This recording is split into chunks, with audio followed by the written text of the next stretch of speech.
네, 다음 주에 맥주 감사 주일로 지키는데 그냥 광고가 간단히 넘어간 것 같아서 좀 교육이 필요할 것 같아요. 우리가 교회는 1년에 4번을 감사절을 지키지요. 부활주일을 지키고 맥주 감사주일을 지키고 추수감사주일을 지키고 성탄감사주일을 드립니다. 그러니까 4번의 훈련을 1년에 감사를 잃어버리기 쉬운 우리가 4번의 훈련을 하면서 절기를 지키면서 감사를 기억하는 그런 신앙을 세워가는 것입니다.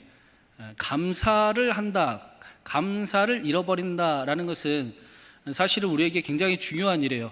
내가 하나님을 잃어버렸는가, 하나님이 내 안에 계신가를 가장 쉽게 확인할 수 있는 방법이 내 안에 감사가 있는가입니다. 감사하지 않는 사람은 하나님을 안 믿는 사람하고 똑같아요. 하나님을 안 믿는데 감사할 수는 없는 거예요. 어딘가에서 내가 의도하지 않고 내가 하지 않았던 나의 행위와 나의 모든 것을 뛰어넘는 은총에 감사할 수 있는 사람은 하나님을 어떤 신적인 존재를 아는 사람이죠. 특별히 다음 주에 맥주감사 주일은 첫 열매를 하나님 앞에 믿음으로 드리는 겁니다.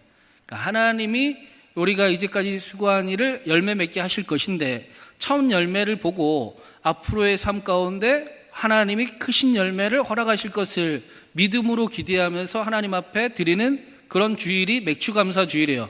그러니까 믿음이 없으면 드릴 수 없는 주일이 맥주감사 주일이죠. 그런데 제가 신광교회에 와보니까 감사주일 훈련이 전혀 안 돼요. 감사주일이나 그냥 매주 드리는 예배나 그렇게 다르지가 않는 모습이 많이 보입니다. 여러분, 감사를 좀 훈련하는 그런 연습을 하시기 바랍니다. 필요할 것 같아서 꼭 말씀을 드리는 거예요. 우리 삶에 감사를 훈련하는 일이 있어야 우리가 하나님을 알아갈 수가 있습니다. 믿음으로 드리고 믿음으로 살아봐야 하나님을 더 알아갈 수 있는 겁니다. 그 일이 중요함을 우리가 요한계시록을 통해 계속 보고 있습니다. 우리가 지난주에 666에 대한 말씀을 나눴는데 666의 모습은 괴물 같지 않았잖아요. 양 같았어요. 하나님과 같았습니다. 하나님을 잘 섬기는 것 같아 보였습니다. 심지어는 하나님과 굉장히 닮았습니다. 그래서 666과 777을 잘 구별을 할 수 있어야 됩니다. 교회 다닌다고 다 하나님을 믿는 건 아니잖아요. 교회 다닌다고 다 구원을 받는 것도 아닙니다, 사실은. 교회 다닌다고 구원받은 삶을 기뻐하지도 않아요. 제가 농담으로 그런 얘기를 하는데 여러분, 이 땅에서 하나님이 기뻐지지 않으면 나중에 천국 가서도 하나님이 별로 안 기쁘죠. 그렇죠? 그걸 맛보지 않으면 나중에 천국을 간다 한들 여기는 누군가를 뒷담화하지도 않고 누군가를 미워하지도 않고 막 서로 사랑해요. 재미가 하나도 없어요. 뭐 죄를 좀 지어야 살맛도 나고 또 다른 사람을 좀 미워해야 재미도 있을 텐데 나는 여기서는 못 살겠네요. 나는 저기로 가겠습니다. 하지 않겠습니까? 우리가 이 땅에서 나그네된 삶을 살아가면서 하나님 나라를 맛보는 연습을 하는 겁니다. 하나님을 닮아가는 일들을 하는 겁니다. 특별히 보네포 목사님이 모든 사람이 하나님을 찾는 길은 우상숭배밖에 없다고 이야기를 했잖아요. 그 말은 우리가 신앙생활을 해보면 맞지요. 우리가 하나님을 찾으면 다 우상숭배를 할 수밖에 없지요. 하나님이 우리를 찾아오시는 것만이 우리가 하나님을 만날 수 있는 길입니다. 예수 그리스도만 길이고 진리고 생명입니다. 666과 777의 가장 다른 점은 하나님을 사랑하는 거예요. 하나님을 사랑해서 하나님을 위해 살아가는가. 그 일이 가장 큰 차이점이고 가장 중요한 차이점입니다. 그래서 하나님을 사랑하지 않고 나는 교회에 왔다 갔다 다니고 나는 열심히 신앙생활 하는 사람은 666하고 닮았을 가능성이 많아요. 777이 아닐 가능성도 있습니다. 예수님이 우리를 찾아오셔서 하나님을 알려주시고 하나님의 사랑이 믿어지게 하시고 용서함을 받은 일들이 경험되게 하시고 그리고 하나님 사랑합니다. 내가 하나님 위해서 살아가고 싶습니다. 라는 사람으로 거듭나게 하신 것, 새로운 창조를 허락하신 사건이 예수님의 십자가와 부활의 사건이고 그걸 우리가 예수님을 믿는다 라고 이야기하는 겁니다. 오늘 말씀에도 그 666과 777의 모습이 어떻게 구분할 수 있는가가 말씀에 나오고 있습니다. 우리 1절부터 한번 읽어보겠습니다. 1절입니다. 내가 보니 또 보라 어린 양이 시온산에 섰고 그와 함께 14만 4천 명이 서 있는데 그들의 이마에는 어린 양의 이름과 그 아버지의 이름을 쓴 것이 있더라. 사도 요한이 보는데 어린 양이 시온산에 서 계십니다. 어린 양과 함께 14만 4천 명이 서 있는데 그들의 이마에 어린 양의 이름과 아버지의 이름이 쓰여져 있습니다. 여기 이 시온산은 예루살렘을 이야기하는 게 아니지요. 예루살렘은 당시에 로마에 의해서 완전히 무너졌습니다. 여기 있는 예루살렘은 시온산은 하늘의 도성 새 예루살렘을 이야기하는 겁니다. 새 예루살렘 하늘 도성에 어린 양이 서 계십니다. 14만 4천 명, 이 땅에서 말씀을 붙들고 살아가던 사람들, 성도들이 시온산의 하늘의 도성에 똑같이 서 있습니다. 이 땅에 교회가 무너져 버린 줄 알았는데 아니네요. 하늘에는 완성이 돼 있네요. 예수님이 십자가에 달려 죽으신 줄 알았는데 아니네요. 이기셔서 하늘에 계시네요. 성도들에게 요한계시록은 다시 한번 예수 그리스도께서 이기셨고 그리고 하나님의 교회가 완성되었음을 보여주고 있습니다. 이 땅의 불완전한 교회들에게, 고난 속에 있는 교회들에게, 여전히 전쟁을 행하는 전쟁 속에 있는 교회들에게 하늘에 있는 완성된 교회를 보여주시고 승리한 예수 그리스도를 보여주시면서 아니 이겼다 우리 교회 잘한다 하고 힘주고 격려하는 말씀이 요한계시록 말씀이다 라고 여러 번 지금 말씀드리고 있습니다. 그 말씀을 다시 한번 우리에게 보여주는 겁니다. 그런데 이마에 이름이 쓰여졌다라고 말씀합니다. 다시 말하면 승리한 사람들의 이마에는 예수 그리스도의 이름과 하나님의 이름이 적혀 있다라는 거예요. 요한계시록 3장에도 똑같은 말씀이 있었습니다. 우리 요한계시록 3장 12절 한번 읽어보겠습니다. 이기는 자는 내 하나님 성전의 기둥이 되게 하리니 그가 결코 다시 나가지 아니하리라. 내가 하나님의 이름과 하나님의 성 곧 하늘에서 내 하나님으로부터 내려오는 새 예루살렘의 이름과 나의 새 이름을 그 위에 기록하리라. 이기는 자에게 이름을 기록하리라 라고 말씀을 하십니다. 우리의 이마에 이름을 인쳐주시겠다라고 말씀합니다. 이제는 어린 양의 것이고 우리는 하나님 아버지의 것입니다. 기쁜 소식이지요. 그런데 짐승 역시도 지난주 말씀에 보니까 손과 이마에 666을 짐승의 표를 기록하고 있다라고 말씀을 했습니다. 이마는 그 사람의 생각과 그 사람의 마음과 그 사람의 가치관을 의미하는 거예요. 손이라는 것은 그 사람이 행하는 일들, 그 사람의 생계를 의미하는 겁니다. 그 사람의 마음에 무엇이 들었는가, 그 사람이 무엇을 위해 살아가고 있는가를 보면 그가 어디에 소속되어 있는가를 분명하게 알 수 있다라는 것입니다. 그가 무엇을 위해 살아가는지를 보면, 어디를 향해 방향을 향해 나아가고 있는지를 보면 그가 어디에 속해 있는지, 그가 666에 머물러 있는지 아니면 예수 그리스도를 통해 거듭나 새로운 창조된 피조물이 되었는지를 보게 된다, 볼 수 있다, 확인할 수 있다라는 것입니다. 그리고 내가 무엇을 위해 살아가고 있는가를 아는 쉬운 방법이 있죠. 궁금하면 저에게 찾아오시기 바랍니다. 알려주기는 좀 그래요. 개인적으로 찾아오세요. 내가 무엇을 위해 살아가고 있는지, 또 무엇을 향해 가고 있는지를 보면 나의 소속을 알 수 있는 겁니다. 그래서 예수님이 천국을 마치 밭에 감추인 보화를 발견한 사람과 같다. 그는 집에 가서 자신의 모든 것을 팔아 그 밭을 산다 라고 말씀했습니다. 하나님의 나라를 아는 사람들, 맛본 사람들은 자신의 삶을 하나님의 나라를 향해 드립니다. 하나님의 나라를 향해 나아갑니다. 그의 이마에 예수 그리스도의 이름이 있고 그의 손에 예수 그리스도의 심장이 있습니다. 우리가 하나님의 나라를 꿈꾸고 있고 또 우리가 하나님의 일을 기뻐하고 있다면 우리는 틀림없이 하나님께 속한 자들임을 믿으셔도 됩니다. 이어서 사도 요한이 하늘에서 나는 소리가 들립니다. 2절 3절 말씀 한번 같이 읽어보겠습니다. 2절 3절입니다. 내가 하늘에서 나는 소리를 들으니 많은 물소리와도 같고 큰 우레소리와도 같은데 내가 들은 소리는 검은 고 타는 자들이 그 검은 고를 타는 것 같더라. 그들이 보좌 앞과 내 생물과 장로들 앞에서 새 노래를 부르니 땅에서 속량함을 받은 14만 4천 밖에는 능히 이 노래를 배울 자가 없더라.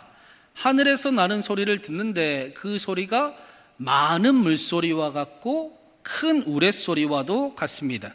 그리고 검은 고로 노래하는 아름다운 노래와 같기도 합니다. 맑은 물소리가 아니라 많은 물소리잖아요. 큰 우레소리라고 하지 않습니까? 그러니까 엄청나게 웅장한 소리가 들렸다라는 것입니다. 그 소리가 아름답고 평화로운 노래로 또 들렸다고 그래요. 여러분 동해 바다에 가보셨죠? 그러면 거기에 파도가 많이 칠 때 파도 소리가 세게 들리면 어떠십니까? 모든 고민이 쓸려져 가버린 것 같고 모든 잡다한 생각이 멈춰버린 것 같고 내가 여기서 살고 싶네 하는 고요함과 평안함을 맛보게 됩니다. 여러분 아쿠아리움 가보셨어요? 큰 물고기 막 있는 그 아쿠아리움에 특별히 제주도에 가면 지하에 큰 수족관이 있는데 거기에 굉장히 웅장한 물소리가 들립니다. 많은 물소리 같이 마치 바닷속에 있는 것처럼 굉장히 웅장한 소리가 들리는데 그냥 거기에 앉아만 있어도 평안하고 좋습니다. 마음이 치유함을 받는 것 같습니다. 지금 요한이 그와 비슷한 평안하고 고요하고 자신을 위로하고 모든 걱정과 사사로운 생각들이 다 잊혀져 버릴 그런 소리에 잠기고 있다라는 것입니다. 그런데 말씀해 보니까 이 새 노래를 함께 부를 수 있는 사람은 땅에서 속량을 받은 14만 4천 명 뿐입니다. 아무나 이 노래를 부르지 않습니다. 아무나 하나님을 찬양하지 않습니다. 찬양하는 척 할 수는 있지요. 예배에 참여할 수는 있지요. 그러나 하나님께 드리지 않을 수도 있습니다. 14만 4천 명이 하나님을 노래합니다. 어린 양의 피로 구원을 받은 사람들, 그 믿음이, 그 구원의 감격이 있는 사람들이 하나님을 노래합니다. 자신의 생각과 손길에, 자신의 이마와 자신의 손에 하나님의 이름이 새겨진 사람들이 새 노래를 부릅니다. 새 노래를 부른다라는 것은 새로운 경험이 있었다라는 거잖아요.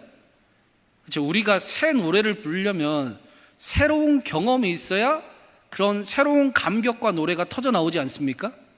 제가 어려운 얘기 하는 거 아니죠? 다 경험들 해봤잖아요.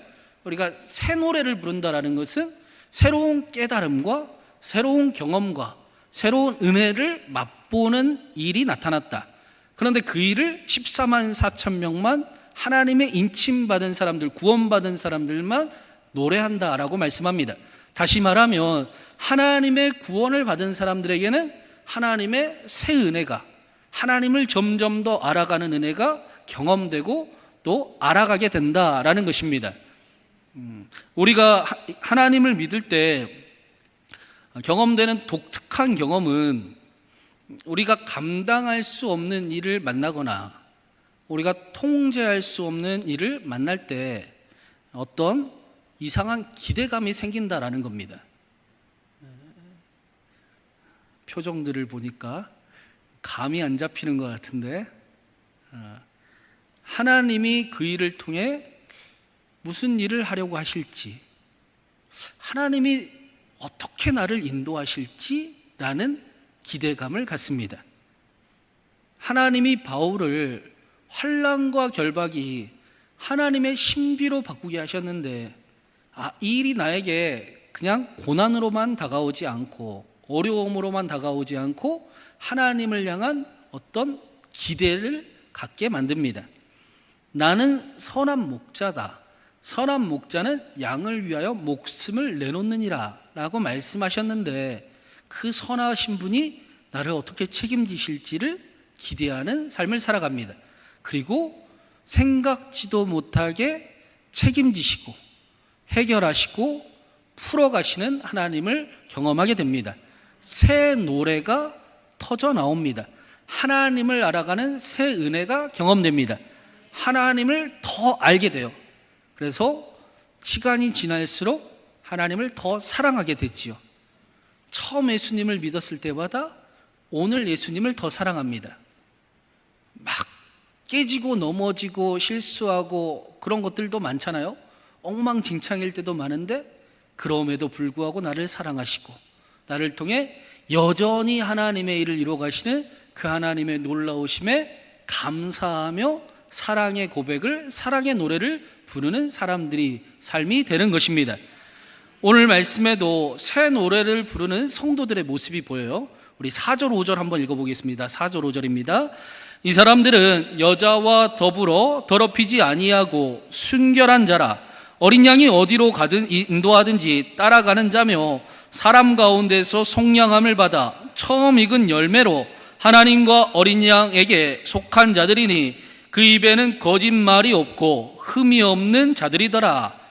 성도가 어떤 사람인가? 성도는 여자와 더불어 자신을 더럽히지 아니하고 순결한 사람입니다. 어린 양이 어디로 인도하든지 순종하며 기쁘게 따라가는 사람입니다. 그 입에는 거짓말이 없고 흠이 없는 사람을 성도라고 부릅니다. 큰일 났습니다. 여러분 어떡하실래요? 우리는 다 탈락입니까? 순결한이라는 단어가 결혼하지 않은 처녀를 의미하는 단어예요. 그래서 이 말을 문자적으로 해석하면 우리는 성도가 될 수가 없습니다. 저는 성도도 아닙니다. 딸이 둘이나 있습니다. 실제로 이 말씀을 가지고 결혼을 거부하는 사람들도 있기도 합니다. 그런데 이 말씀은 하나님께서 혼인을 귀하게 여기시고 오히려 하나님인 신랑과 예수님이신 신랑과 신부인 우리가, 신부인 교회가 함께 혼인하는 일, 세상을 따라가 더불어 혼인하지 아니하고 하나님을 순결하게 섬기기를 다짐하는 일을 순결한 사람들이라고 이야기하는 겁니다. 여자와 더불어 더럽히지 아니하고 순결한 자라는 것은 세상이 아니라 하나님을 더 사랑하게 된 사람들을 이야기하는 겁니다. 성도는 세상과 혼인하지 않고 예수님과 혼인한 신부들입니다. 세상을 따르지 않고 예수님을 따르는 일이 지혜인 것을 아는 사람들입니다. 그래서 기쁘게 걸어갑니다. 고민해도 어쩔 수 없이 선택하며 따라갑니다. 결국에는 예수님이 맞습니다. 그 길을 따라가는 사람들입니다. 그래서 성도는 어린 양이 어디로 인도하든지 따라가는 사람들입니다. 여러분 발버둥 쳐봤자 어쩔 수 없는 거 아시지 않습니까? 그만 고민하시고 예수님을 따라가는 일이 신상에는 좋습니다. 편안한 삶을 살아갈 수가 있습니다. 또 그 입에는 거짓말이 없고 흠이 없는 사람이에요. 이것도 큰일 났어요. 성도는 거짓말을 치지 않습니다. 여러분 거짓말하면 안 됩니다. 그렇죠? 거짓말을 할 필요도 없습니다. 자신의 모든 것을 하나님 앞에 아랠 수 있습니다. 숨기지 않고 돌려 말하지 않고 벌거벗으며 하나님께 아랠 수 있습니다. 벌거벗었으나 부끄럽지 않을 수 있습니다. 오히려 거짓말 치지 아니하고 나의 진심과 나의 고민과 나의 아픔과 나의 동함을 하나님 앞에 말할 수 있습니다. 그게 성도의 특권입니다. 숨길 필요도 없고 거짓된 삶을 살아갈 필요도 없습니다. 안 되고 힘들면 도와달라고 이야기하면 됩니다. 하나님이 아버지이기 때문입니다. 더 나아가 성도는 흠없는 자들이에요. 이 성경에 흠없다라는 단어는 희생제물을 의미하는 단어입니다. 그러니까 희생제물은, 우리는 희생제물이 될 수 없잖아요. 그렇죠? 예수님만 희생제물이 될 수 있지요. 그래서 흠없는 자라라는 것은 예수님을 닮아가는 사람이다라는 것입니다. 성도는 예수님을 닮았습니다. 문제는 지금 그렇지 못할 때도 있다라는 거예요. 그래서 우리가 이 말씀을 읽을 때 이 말씀이 그 땅의 얘기를 하고 있는 게 아니잖아요. 지금 하늘에 완성된 교회를 보여주고 하늘에 있는 성도의 모습을 보여주잖아요. 그러니까 우리의 모습은 그렇게 된다라는 거예요. 우리는 거짓말 칠 필요도 없어집니다. 우리는 예수님을 점점 닮아가게 됩니다. 예수님을 점점 사랑하게 됩니다. 사랑하면 닮지요. 그 데살로니가 5장 16절에 이런 말씀이 있잖아요. 우리 한번 같이 읽어보겠습니다. 항상 기뻐하라, 쉬지 말고 기도하라, 범사에 감사하라. 이것이 그리스도 예수 안에서 너희를 향하신 하나님의 뜻이니라. 항상 기뻐하고 쉬지 말고 기도하고 범사에 감사하는 것이 우리를 향한 하나님의 뜻입니다. 그래서 우리는 항상 기뻐해야 돼요. 쉬지 말고 기도해야 됩니다. 범사에 감사해야 됩니다.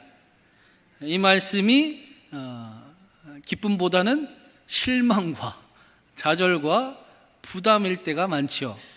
어떻게 항상 기뻐하는가? 쉬지 말고 기도하는 게 가능이나 한 일인가? 범사에 감사하라니 현실을 모르는 소리 하고 있네 라고 생각할 수도 있습니다. 하나님의 말씀을 내 뜻으로 해석하고 율법주의로 바꾸는 습관을 우리는 가지고 있습니다.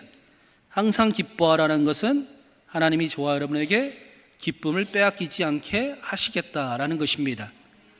쉬지 말고 기도하라는 것은 하나님이 우리의 기도에 쉬지 않고 귀를 기울이고 계시고 항상 듣고 계신다라는 것입니다. 범사에 감사하라는 것은 우리의 삶에 감사할 일들이, 하나님을 경험한 일들이 하나님의 함께하심을 구할 때마다 나타내 주시겠다라는 것입니다. 이것이 그리스도 예수 안에 있는 저와 여러분을 향한 하나님의 뜻입니다.